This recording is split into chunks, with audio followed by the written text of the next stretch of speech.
Salut les gens, bienvenue sur la chaîne All Passion et bienvenue dans le Sud. Oui, allez. Eh oui, déjà 10 ans se sont écoulés depuis le lancement du Kickstarter en 2013 par Gamezone Miniature, qui d'ailleurs était prévu à l'origine pour une réédition de ce jeu HeroQuest à l'occasion de son 25e anniversaire. Alors si tu regardes cette vidéo, tu es soit curieux, soit un contributeur du projet comme moi qui commençait à ne plus y croire du tout, mais c'était sans compter la persévérance de certains piliers, notamment un que tu connais très certainement, Richard, qui n'a cessé de te tenir au courant au fil de toutes ces années sur le forum des souterrains oubliés pour que ce projet puisse enfin voir le jour. Alors déjà, un gros big up à lui et à tous les autres qui ont permis à ce projet d'enfin voir le jour. Alors je ne vais pas te refaire toute l'histoire que tu connais très certainement ou te retracer toutes les péripéties qu'a connu ce projet parce que le 25e anniversaire, 10 ans après, ce serait plutôt le 35e anniversaire. Mais ce jeu tant attendu s'appelle désormais The Quest. Alors au travers de nombreux posts, comme notamment sur le site de Gamezone Miniature par une publication faite par Dionysos, mais aussi sur une page Facebook nouvellement créée, je te mettrai tout ça dans la description de la vidéo, eh bien si tu n'es pas au courant, je te le dis, les boîtes de jeux sont actuellement en cours de distribution en Espagne, pour la simple et bonne raison que la décision a été prise par Dionysos, parce que les Espagnols sont majoritairement les plus gros supporters de ce projet. Alors sache que les autres langues, anglais, italien, allemand et bien entendu le français, sont en cours de finalisation et de préparation et que les envois pourront s'effectuer normalement comme prévu dans les prochains mois. Alors inutile de t'en prendre à moi dans les commentaires, je ne fais que te retranscrire les infos que j'ai, mais sache quand même que la machine est cette fois-ci bien en route. Dans tous les cas, moi j'ai l'autorisation, mais surtout l'honneur et l'avantage de pouvoir te faire un unboxing de cette boîte de base numéro 1 pour te montrer un peu tout son contenu, mais j'ai entendu dire que les niveaux 2 et 3 seraient bientôt disponibles et je ne manquerai pas de te tenir au courant. Et d'ailleurs, si tu as commencé à visionner quelques vidéos d'unboxing espagnoles qui commencent à fleurir sur YouTube, eh bien les souscripteurs espagnols du niveau 2 et du niveau 3 ont eu la bonne surprise de découvrir que dans la boîte de base numéro 1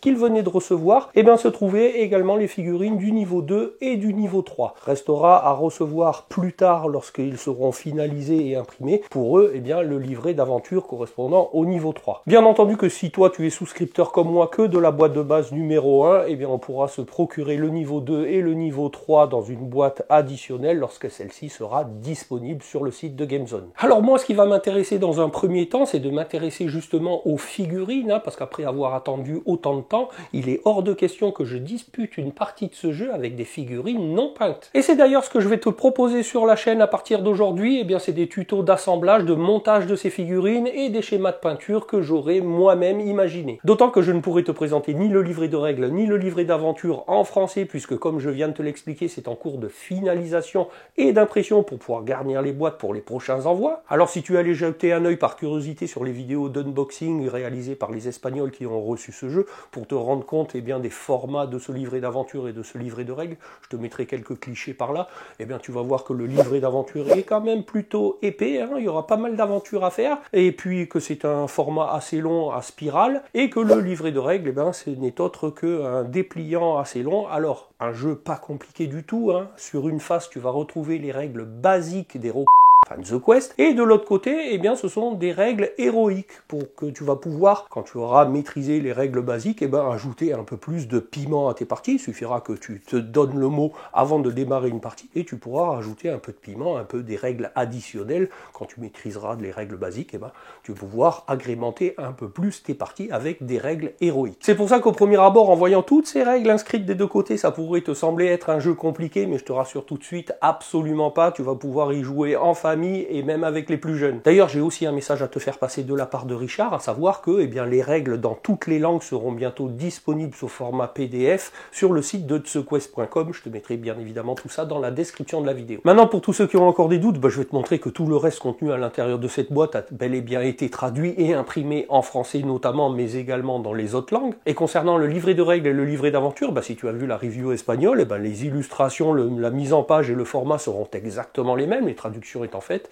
il ne s'agit plus d'attendre que la sortie d'imprimerie. Pour l'instant, je préfère laisser à d'autres qui maîtriseront très certainement mieux que moi les fiches de personnages, les règles, les aventures et tout ce qui va avec. Alors d'ores et déjà, n'hésite surtout pas à t'abonner à la chaîne et surtout d'activer les petites notifications avec la cloche pour être informé de la sortie des nouvelles vidéos, notamment si tu veux suivre ce sujet. J'ai bien entendu créé une nouvelle playlist The Quest où tu pourras retrouver toutes les vidéos qui traiteront de ce sujet. Tiens, d'ailleurs, je crois que je vais garder ce t-shirt au final. Bon, c'était le petit clin d'œil remonté dans le temps, ça va te permettre toi de gamberger et de retrouver la date de quand tu es devenu supporter du projet. Tu pourras me dire tout ça dans les commentaires. Eh ben maintenant, je crois que c'est parti pour la présentation. Alors la particularité au niveau de ce couvercle et qui est passé complètement inaperçu à tous ceux qui ont commencé à faire des unboxings au niveau de ce jeu, eh bien c'est que dans le fond du couvercle à l'intérieur, au-delà de voir Hola Amigo, eh bien c'est que tout autour écrit en tout petit, alors je vais essayer de te faire un zoom pour que tu le vois, hein. Je crois que plus petit, on est dans le microfilm après, hein. Eh bien c'est qu'il y a le nom de tous les souscripteurs du projet, toutes nationalités confondues. Moi je trouve ça juste énorme d'avoir eu cette idée originale. Bon alors moi je te le dis tout de suite, hein, je me suis pas trouvé, hein. Bon j'y ai pas passé ma vie non plus, mais si toi t'es plus tenace que moi, tu pourras essayer de te chercher. Ensuite, qu'est-ce qu'on retrouve à l'intérieur de cette boîte? Eh bien déjà une grosse boîte qui contient tous les sachets de figurines, dés et autres accessoires du jeu que je te montrerai bien entendu après. Et puis ensuite, deux paquets de cartes dans les compartiments à côté, les cartes d'aide et les cartes de personnages, cartes de monstres, cartes d'équipement, artefacts, cartes trésors, etc. Et tu vois qu'elles sont toujours emballées, mais on va les ouvrir et je vais te montrer d'un peu plus près tout ça. Alors ensuite, on enlève la séparation qui contenait ces cartes et dessous, je vais te montrer qu'on a l'écran de maître de jeu, hein, que je vais également te montrer d'un peu plus près. Je te fais d'abord une présentation de tout ce qu'on retrouve à l'intérieur de la boîte, qui est également traduit en français, tu vas voir. Et puis qu'il y a les cartes de points de vie, points d'esprit qu'il va falloir assembler sur les cartes de personnages, hein. Ça pareil, je vais te montrer, on va en assembler une ensemble avec les petites molettes, histoire de voir tout ça. Et puis bien entendu, le plateau de jeu dépliable, double face, où on va pouvoir jouer, disputer des parties des deux côtés. Je vais te montrer tout ça d'un peu plus près. Alors tiens, je te fais également une petite parenthèse pour t'indiquer que tu vas vite t'apercevoir que des figurines, il y en a énormément, et que petit à petit tu vas les assembler, les peindre, les stocker quelque part, puisqu'il n'y a pas de rangement prévu dans cette boîte de base, et que moi je t'ai concocté quand même une vidéo où je te montrerai comment j'ai effectué un rangement pour toutes ces figurines et que tout rentrera parfaitement bien agencé dans cette boîte de base. Alors je te montre d'abord le plateau modulable, tu vois, qui est imprimé des deux côtés. Alors de très bonne facture, hein, avec de très belles illustrations des tuiles. Je vais volontairement le laisser comme ça va me servir de toile de fond pour te présenter le reste. Alors voici tout ce qu'on retrouve à l'intérieur, je vais te les présenter un peu séparément. Alors je commence par les dés, parce qu'à l'intérieur de la boîte qui contient les figurines, tu vas trouver un sachet de dés qui contient 8 dés, 6 dés de combat et 2 dés de mouvement. Alors je vais te les montrer déjà d'un peu plus près. Alors voici, ce sont des dés à 8 faces avec des illustrations, avec un point d'interrogation sur un côté, le logo HQ de l'autre, et ensuite les 6 autres faces avec diverses illustrations. Bien entendu, tu retrouveras chaque chose dans les règles du jeu, je ne vais pas te spoiler pour l'instant. Voici pour les dés de combat, et voici pour les 2 dés de mouvement, avec ce petit logo ici, le point d'interrogation de l'autre côté, et puis bien entendu les 6 faces classiques d'un dé à 6 faces classiques. Alors ne te pose pas la question, j'ai essayé, et oui, de temps en temps, les dés, si tu fais plusieurs jets, se retrouvent, tu vois, sur la surface qui me semblait impossible d'obtenir. Comme tu le vois, j'en ai 3 qui se situent sur cette surface-là, et les autres qui tombent sur les autres faces. Donc oui, c'est possible également de tomber sur ce côté-là. Maintenant, en ce qui concerne l'écran du maître de jeu, alors ça, c'est la face visible par les joueurs qui sera exposée devant eux. Alors bon, certes, je le trouve peut-être un peu petit, mais bon, si tu as déjà joué à Donjons et Dragons ou HeroQuest, alors je te montre, bien entendu, que, comme tu peux le voir, il est bien en français, hein.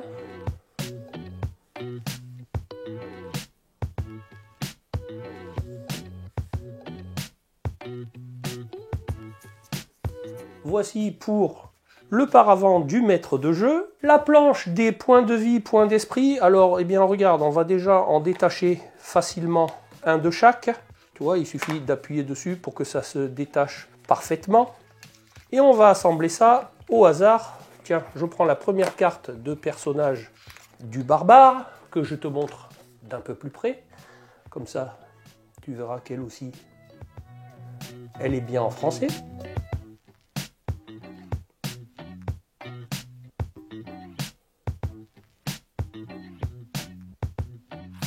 Et il va suffire tout simplement d'ôter les petits opercules qui sont ici, au travers des petits trous, de sorte à pouvoir mettre les petites molettes comme ceci. Avec les ustensiles que je vais te montrer maintenant, on va en faire l'assemblage. Dans un sachet également dans la boîte, tu vas retrouver ce petit genre de choses. Tu vois, il y a un sachet qui contient ces petites roues qui vont nous permettre d'assembler les petites molettes de points d'esprit et de points de vie sur chaque carte de personnage.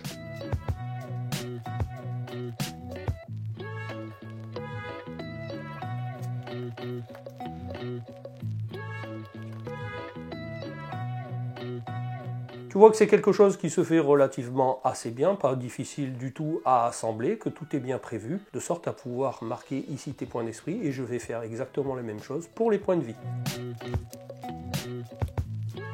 Chose faite également pour les points de vie comme pour les points d'esprit. Donc opération à réaliser sur toutes les cartes de personnage. Alors maintenant les deux paquets de cartes, alors tu vois les cartes, le gros paquet de cartes ici et puis le carte d'aide. Alors ça ce sont, alors je viens de l'ouvrir un petit coup de ciseau, ça ce sont des 4 cartes d'aide qui seront distribuées à chaque joueur et qui comprennent quoi? Eh bien que de sorte à pouvoir te rappeler lorsque tu en auras besoin, eh bien en fonction des résultats des dés, ce qui va te permettre d'avoir un peu des mémos sur les échecs, sur les mouvements éventuels en fonction du résultat des dés ou des avantages temporaires que tu pourrais avoir, ou les échecs à la défense lorsque tu te défends à distance ou à l'attaque à distance, les échecs lors de la défense en corps à corps ou de l'attaque en corps à corps, et puis les actions normales et les actions spéciales. Tout ça, ce sont des cartes d'aide sur lesquelles tu pourras jeter un œil, mais en tout cas, eh bien tu vois, je te montre une nouvelle fois que ces cartes sont bel et bien en français.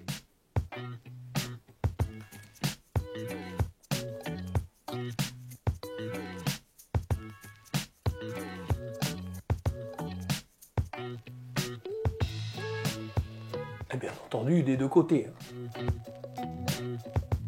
Et enfin ce gros paquet de cartes, alors tu vois, eh bien je l'ouvre devant toi, hein, comme ceci. Qu'est-ce que ça contient? Eh bien ça contient les cartes de sortilège, les cartes d'équipement, les cartes d'artefacts et les cartes de monstres et bien entendu les cartes au trésor. Alors ben, tu vois, j'en prends une de nouveau au hasard, ben, la première, hein, je ne sais pas si tu l'as vu jusque là, mais tu vois, boule de feu.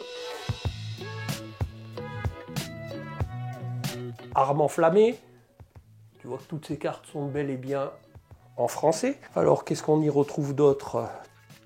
Les cartes invocation, bon, tout ce que je t'ai dit hein, jusqu'à là, hein, arbalétrier, alors tu vois les cartes de monstres, cartes d'orques, regarde, tu vois je t'en montre une au hasard. Carte d'orques, tu vois qu'elle est bien aussi traduite en français. Voilà, hein, comme je te le disais, eh ben, tu vois les cartes d'équipement, les cartes d'artefacts,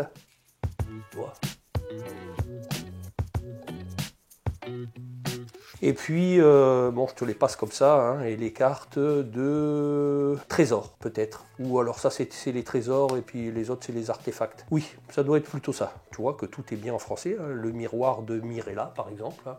Je te montre.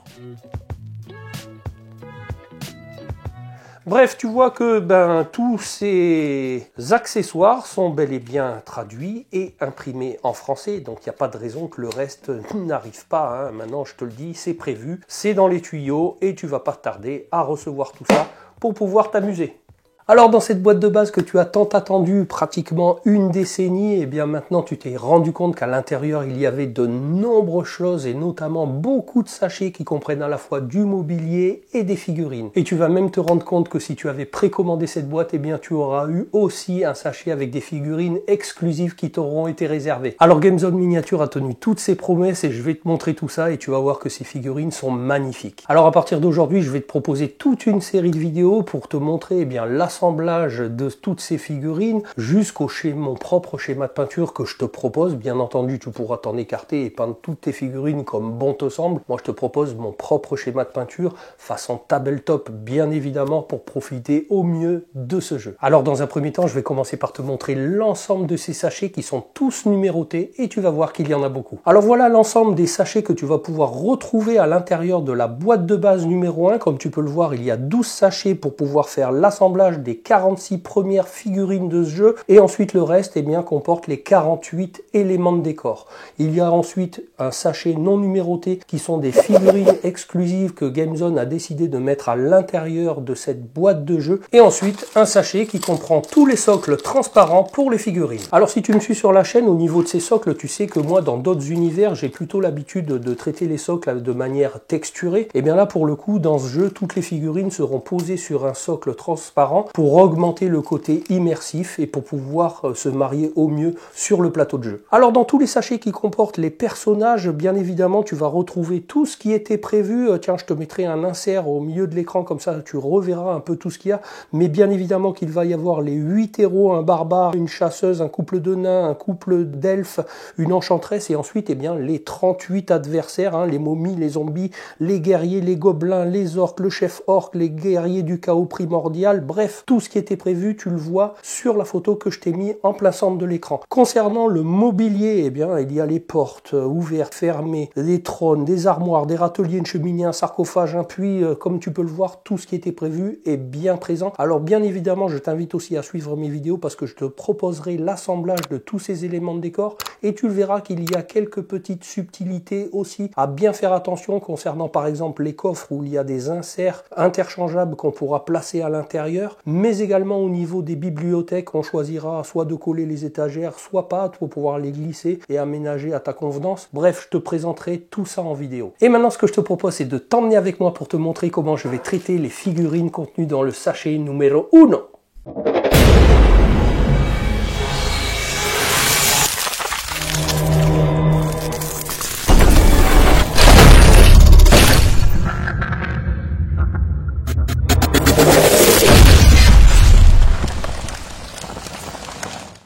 Ce sachet numéro 1 comprend toutes les pièces permettant d'assembler les 4 figurines qui sont le mage, le barbare, le nain et la naine. Je vais te montrer d'un peu plus près pour que tu puisses juger par toi-même de la qualité de fabrication de ces figurines en résine.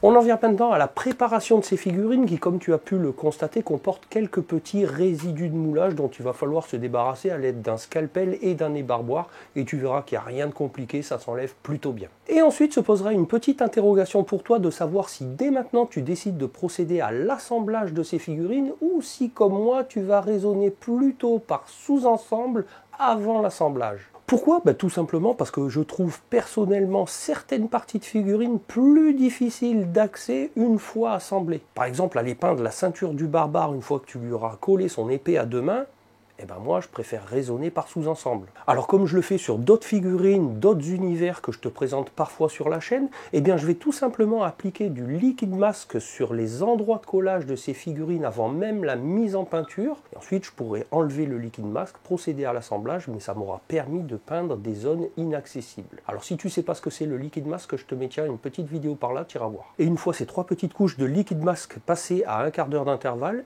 on passera au sous-couchage. Alors tu verras que la seule figurine figurine, non, sachez que j'ai assemblé directement et le mage parce qu'il n'y aura pas de difficulté particulière que de lui coller la main qui tient son bâton devant lui. En revanche, tu verras que j'ai positionné tout d'abord le bâton du mage verticalement, mais que par la suite, dans une autre version, je lui ai donné un peu plus de dynamisme en inclinant son poignet. Donc c'était aussi pour te montrer que c'était possible et que tu pourras lui donner la pose que tu souhaites. D'ailleurs, je te parle maintenant de la colle employée pour l'assemblage de ces figurines. Je te rappelle que ces figurines sont en résine, donc inutile d'essayer d'utiliser de la colle plastique comme tu pourrais le faire par exemple sur tes figurines Warhammer. Là, ça ne marche pas. Je te conseille plutôt d'utiliser de la colle cyanocrylate, la colle super glue, avec tout de même un petit embout, une petite canule très fine. Je vais te montrer ce que j'utilise pour être plus précis sur ton dépôt de colle. Après ça, eh bien, je passerai à la peinture de ces figurines et bien évidemment que je te montrerai à chaque fois celle que j'emploie, le matériel employé. Je te rappelle également que je prends la peine de te mettre les liens de tout ça dans la description de la vidéo et n'hésite pas également à aller voir tous les codes de réduction, les bons plans que j'ai pu t'obtenir et dont tu peux profiter.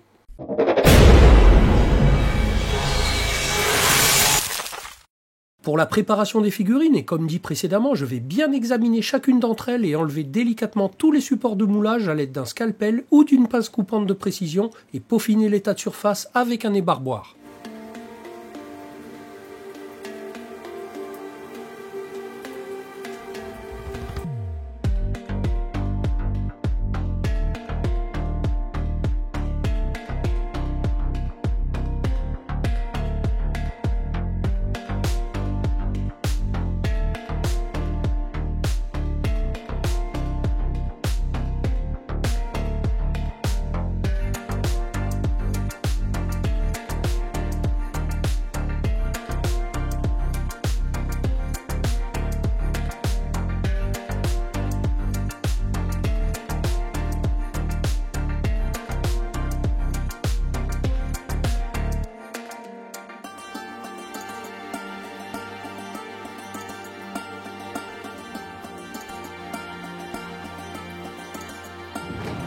Une fois fait, je vais passer 3 couches de liquide masque sur tous les endroits de collage, sauf pour la figurine du mage que je vais assembler directement. Je te rappelle une nouvelle fois que cette étape appartiendra à chacun de faire comme il le souhaite, mais encore une fois, tu verras qu'en procédant comme je le fais, ça facilite grandement le travail de peinture.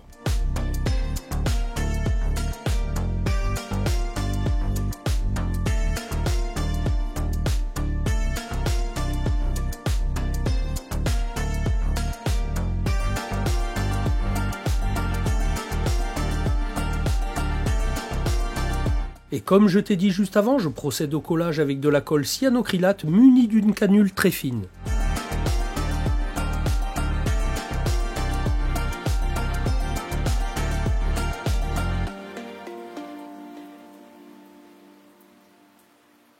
Et il est temps maintenant de passer au sous-couchage.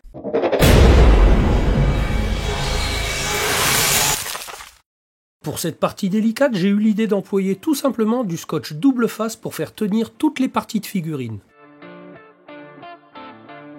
J'emploie ensuite du noir mat en bombe pour la couche de base et ensuite du blanc pour effectuer mon zénithal par le dessus.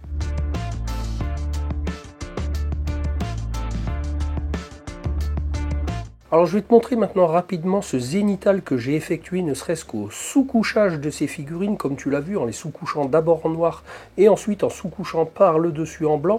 Eh bien c'est que ça a apporté un effet d'ombrage naturel avant même de passer à la mise en peinture. Et le fait d'avoir fait ça, eh bien déjà ça fait, comme tu peux le voir, ressortir tous les détails de cette figurine qui sont aussi beaucoup plus faciles à lire parce que toutes les parties creuses sont déjà ombrées et ça va apporter une plus-value rien qu'à la peinture que tu vas pouvoir effectuer ensuite.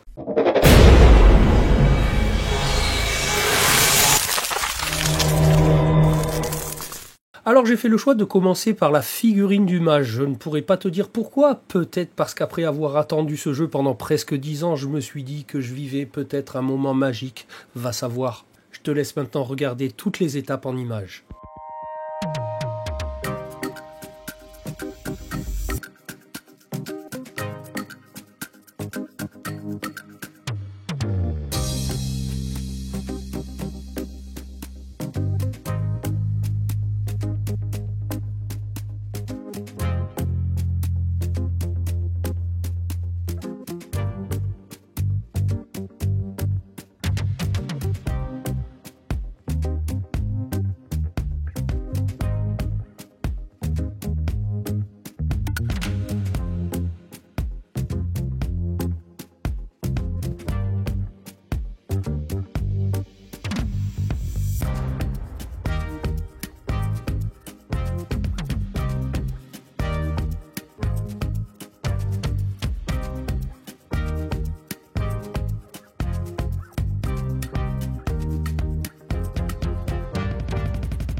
Bon et bien voilà les gens pour ce qui était de cette première vidéo consacrée à ce jeu de SeQuest où non seulement je t'ai présenté le contenu de la boîte, mais en bonus, eh bien le premier schéma de peinture que j'ai apporté sur la première figurine qui est le mage. Bien entendu que j'ai effectué la peinture des 3 autres figurines qui étaient contenues dans ce sachet numéro 1, mais je me suis dit que cette vidéo allait être un peu longue si je te joignais tout ça dans celle-ci. Elles feront donc l'objet de prochaines vidéos. Dans tous les cas, j'espère que tu auras apprécié le contenu de cette vidéo et que je t'aurai donné envie de me suivre dans cette aventure avec moi. En termes de diffusion, je pense que je publierai les vidéos consacrées à ce jeu, à l'assemblage et à la peinture des figurines de manière décalée par rapport au rendez-vous habituel que je te donne tous les vendredis où je te partage divers contenus multidomaines. Peut-être le mercredi à l'heure où je tourne cette vidéo, je ne sais pas encore, mais on va voir ça. C'est pour ça que dès maintenant, je t'invite à t'abonner à la chaîne si c'est pas déjà fait et surtout d'activer la petite cloche avec toutes les notifications si tu veux pas manquer la sortie de mes prochaines vidéos. Et si d'ores et déjà tu as apprécié le contenu de celle-ci, eh bien je compte sur toi pour me le témoigner avec un petit pouce, à me le dire dans les commentaires, à partager la vidéo sur tous tes réseaux, ça pourra m'aider à faire grossir la chaîne. Je te mets également mon Instagram par ici où parfois je te partage d'autres contenus, que tu peux toujours aller checker mes anciennes vidéos, tu pourras trouver ça utile, divertissant, enrichissant. Et moi je te dis à bientôt pour une prochaine vidéo.